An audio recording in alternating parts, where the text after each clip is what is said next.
Apa khabar semua sidang penonton yang dikasihi Allah? Moga-moga anda terus ceria, terus tersenyum dan jangan lupa untuk berselawat kepada baginda Nabi sallallahu alaihi wasallam. Moga-moga dengan berkat selawat kehidupan kita akan dipermudahkan dan segala hajat kita akan dimakbulkan oleh Allah Subhanahu wa taala.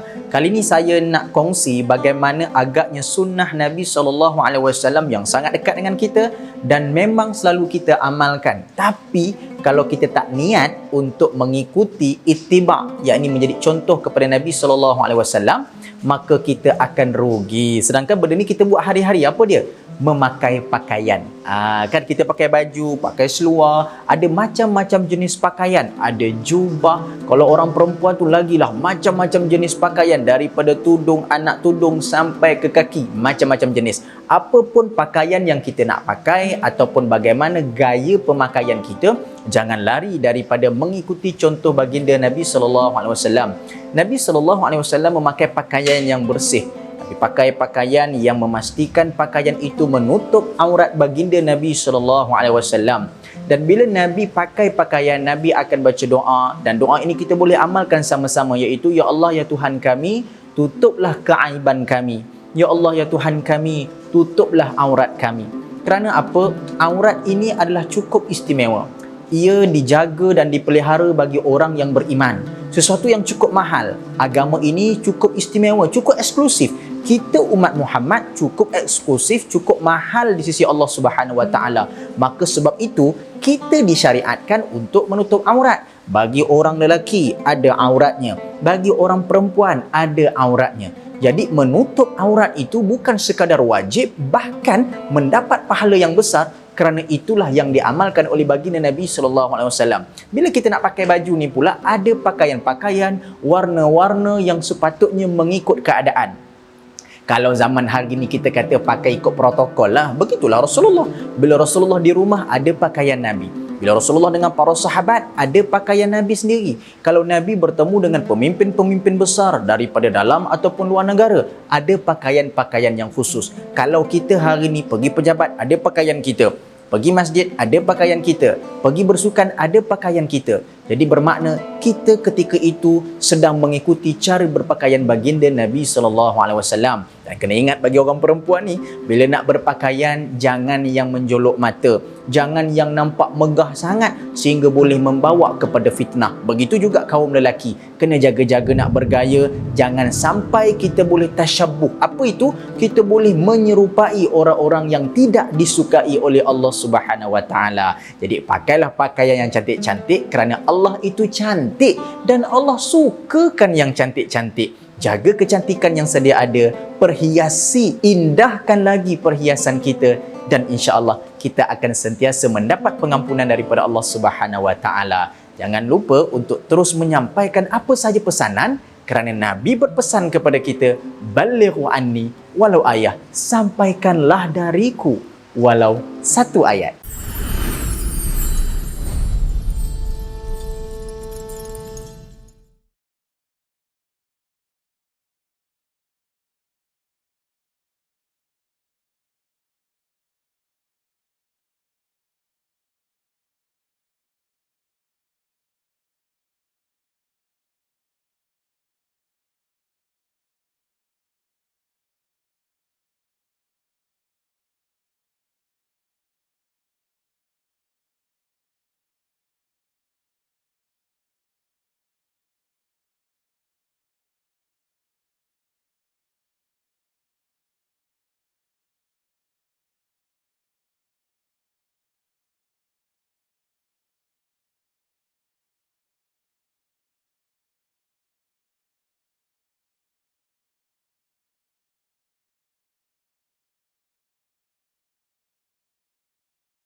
Kalau diberi pilihan kepada kita, kita akan minta untuk makan yang sangat mewah.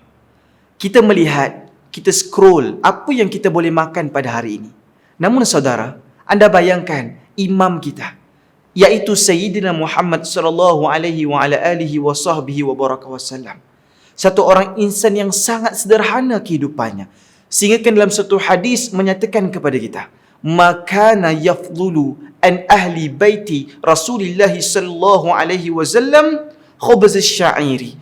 Tidak pernah ada baki ataupun lebihan pada rumah Nabi besar Muhammad itu daripada rotinya gandum. Sebab itu para penonton dimuliakan oleh Allah Subhanahu wa taala, itu Nabi besar Muhammad sentiasa bersederhana dalam kehidupannya. Sehingga disebutkan dalam satu hadis dalam kitab Al-Imam Tirmizi, Nabi juga turut sederhana dengan cara makannya. Tidak Nabi makan di atas meja kecuali di hamparan yang terbentang luas. Bukan itu juga saudara, suatu saat dan ketika apabila Masyruq pergi menziarahi Aisyah radhiyallahu anha, mereka bertembung dalam suatu keadaan. Aisyah pada ketika itu dihidangkan dengan makanan yang sungguh sedap dan istimewa. Aisyah melihat tanpa boleh menjamahnya. Masyruq bertanya, "Wahai Aisyah radhiyallahu anha, kenapa kau tak ambil dan kenapa kau tidak makan?" Kata Aisyah, "Sesungguhnya apabila aku melihat makanan yang indah dan sedap ini, aku tak mampu nak makan sebab aku teringat 2 hari sebelum Nabi besar Muhammad itu wafat, beliau langsung tidak menjamah apa-apa makanan pun saudara." Sebab itulah sebagai satu orang pengikut Nabi besar Muhammad sallallahu alaihi wasallam, kita dianjurkan agar bersederhana dalam soal pemakanan. Itu Nabi besar Muhammad tidak pernah merasai kekenyangan sepenuhnya sehingga tersandar dalam kehidupannya. Kecuali dalam suatu hadis, Nabi pernah merasa terlalu letih sehingga Nabi makan dalam keadaan bersandar akibat keletihan, bukan kerana kekenyangan. Sebab itu para penonton yang dimuliakan oleh Allah Subhanahu wa taala, para guru kami juga turut memesan, satu orang yang tawaddu' itu bukan hanya pada dunia tetapi turut pada makanannya. Sebab itu apa yang kita makan ianya akan menjadikan pada tubuh dan badan kita. Makanlah daripada sumber yang halal, jangan masukkan perkara yang haram. Sebab Nabi besar Muhammad sallallahu alaihi wasallam itu rela dengan makan yang sedikit berbanding memasukkan makanan yang haram dalam kehidupan. Barang siapa yang memilih berjalan dan meminta untuk sampai kepada Nabi besar Muhammad, maka hendaklah ia mengikuti sunnah Nabi sallallahu alaihi wasallam. Satu orang yang bersederhana dalam makanan, ianya pasti menyelamatkan mereka daripada kesakitan pada tubuh badan. Kerana majoriti daripada penyakit itu datangnya daripada makan yang bermewah-mewah. Sederhana itu bukan bermaksud Islam menolak kemewahan. Sederhana itu bukan bermaksud Islam menolak sesuatu keindahan dan nikmat dalam kehidupan. Sederhana itu untuk memastikan bahawa para pengikut umat Islam dapat mengikuti sunnah Nabi dan dijauhi daripada fitnah yang banyak. Kenapa? Apabila makannya banyak akan berlaku beberapa implikasi. Yang pertama, ianya akan banyak angan-angan saudara. Orang yang banyak makan akan banyak angan-angannya. Yang kedua, bertambah malaslah kehidupannya. Kerana itulah barang siapa yang banyak makannya itu sebelum tidur, itu sudah hampir pasti dia tidak mampu untuk bangun tahajud saudara. Dan yang ketiga, orang yang banyak makannya akan kuat syahwatnya. Oleh kerana itu, untuk menyusun kehidupan kita ini, Nabi seringkali menganjurkan kepada kita agar sering buat puasa sunat. Sederhana Nabi itu dibuat oleh seorang insan yang bercakap atas apa dia pesankan. Sebab itulah, jika anda ingin sihat, jika anda ingin menjadi seseorang yang dikasihi oleh Nabi, buatlah sunnah Nabi. Sederhana dalam pemakanan. Balighu anni walau ayah. Sampaikanlah dariku walau sepotong ayat.